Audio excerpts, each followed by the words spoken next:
Welcome to a video review for Eat Lead: The Return of Matt Hazard, which is a third-person shooter which basically pokes fun at video games. It's a parody of all video games, and it comes across very well. This game is hilarious. It's pretty funny, especially to people that are gamers. I mean, you're gonna laugh a couple times at some of the things that go on in this game. It's similar to a game like Gears of War. It has a cover system and all of that, but compared to such a big name game as Gears of War, you know, this game, Eat Lead, comes across as an average shooter that you might want to check out. So basically, the story in Matt Hazard is you play as Matt Hazard, who's basically a 80s video games, you know, character, and right now he's stuck in this video game, and he cannot get out of the video game. Like I said, it's a pretty funny story. Nothing too intriguing or anything like that, but it comes across very well just because of all the humor that goes on in the game. So yeah, Matt Hazard is trying to get out of this video game world, and you know, there is a big head, the owner of a big game company is trying to make sure that this is Matt Hazard's last video game. Basically, the gameplay is the part in which, you know, it's average, it's subpar. It's definitely an average game. The shooting is all right, nothing too spectacular. It works, it's functional, but it's not rewarding, and it doesn't feel that great, you know. So, you know, it's just an average third-person shooter at best. You do have a different number of guns, not too many. You'll have your standard Hazard pistol, you get submachine guns, shotguns, there's a grenade launcher, there are water pistols, which is pretty funny because you have an enemy that comes out that shoots water pistols. Basically, all the enemies that you'll encounter in this game are enemies that Matt Hazard has met sometime throughout his gaming career. So all the enemies that you fight are enemies that Matt Hazard has encountered, and that's pretty funny because, like I said, you'll get some enemies such as the dudes that carry the water pistols. They're pretty funny, and you'll get cowboys, you'll get refugees, I want to say. Just it's pretty funny, just the characters. Now the AI and the enemies aren't too great. Sometimes they'll just stand there and they won't respond to you. Plenty of times I could have died, but you know, the enemies, they weren't shooting at me, and kind of saved me. So the AI isn't that great, but it's still a fun playthrough. It was still a fun playthrough.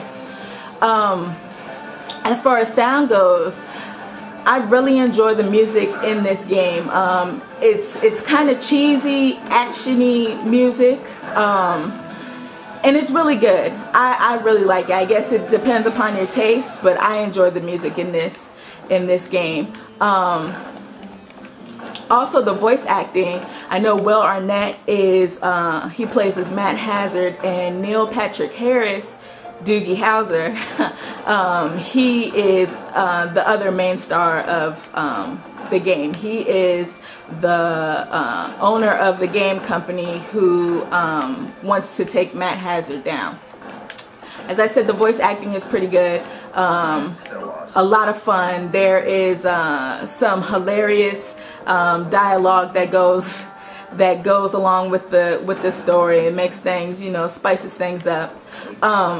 The way in which the game makes fun of video games is that, you know, you have there are some sequences. For instance, there is a sequence when you get on the elevator and you're waiting for an extra long time, because we all know we hate those elevator sequences in games where it's basically like a loading screen and it takes forever, and then something will pop up on the screen saying oh yeah, you know, be patient, you're playing a video game. It's funny, and it's definitely something, if you have a sense of humor, you're going to want to experience that, because it just really does poke fun at all the cliche video game things that, you know, go on in some of your standard video games. As I said before, the cover system works pretty well. I had no problems with the cover system. I thought it was actually pretty good. I really do enjoy the cover system, and it's pretty cool because if you stay behind cover sometimes, you know, whatever is covering you, if enemies are shooting at it, they're gonna basically bust whatever it is that that's in front of you. The graphics in this game, they're not the best graphics. I mean, let's be honest. But, you know, I can forgive the game for that just because of the fact that, you know, it's a fun playthrough, a fun experience. It's not an ugly looking game at all, but I feel like it could look a little better than what it does right now. There's no problems with frame rates. I haven't come across any problems with frame rates. It actually runs very smooth and just really easy to pick up and play, especially if you've ever played a shooter before. You're definitely going to get the hang of this game very quick. As far as replay value goes, there's 3 difficulties you can play on. You know, you got your easy, medium, and hard. And hard is pretty hard just because it's not hard going throughout the game. It's just the boss battles that you encounter after every level. They're pretty frustrating. The boss battles are probably the worst part of the game just because it's not very clear on what you're supposed to do to take down some of the bosses. There's a boss where you play, you have to beat. He looks like Sephiroth from Final Fantasy VII, so it's poking fun at the RPG genre a little bit. And some of the bosses also have quick time events, so you have to, you know, press the button at a certain period at a time in order to take the bosses down, and that's pretty cool. Something totally different, and I wasn't expecting that. There isn't any multiplayer in this game, which is good. It's a single player experience. And overall, it took me about, I want to say, 7 hours to complete the game on normal difficulty. I'm going to go back. I enjoy playing through it. I'm going to go back and try to beat it on hard to see if I can do that. Also, I mean, for the most part, that's basically all the replay value that this game has. Nothing else that you can do except for the story mode. And, you know, as I said, it's definitely something you're going to want to experience. So my final score for this game is going to be a 7.0.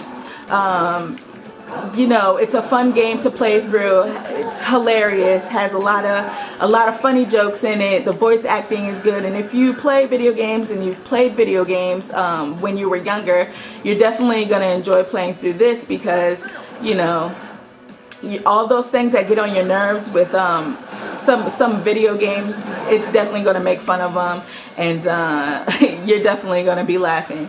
So my final score for this game is 7.0. It could have been a little bit longer. It could have had different levels in it because basically you're fighting in the same type of levels. But hey, you know, for the most part, it's a fun experience. And in my eyes, it's definitely not worth $60. This is a $60 game. And you might want to wait until the price drops on it, or if you can pick it up used, that'll be great. But I can't warrant a purchase for this game at $60. Even if you want to rent it, go ahead and rent it and see if you'll like it. So that's the video review for Eat Lead, The Return of Matt Hazard, and I hope you guys enjoyed it. Thanks for watching.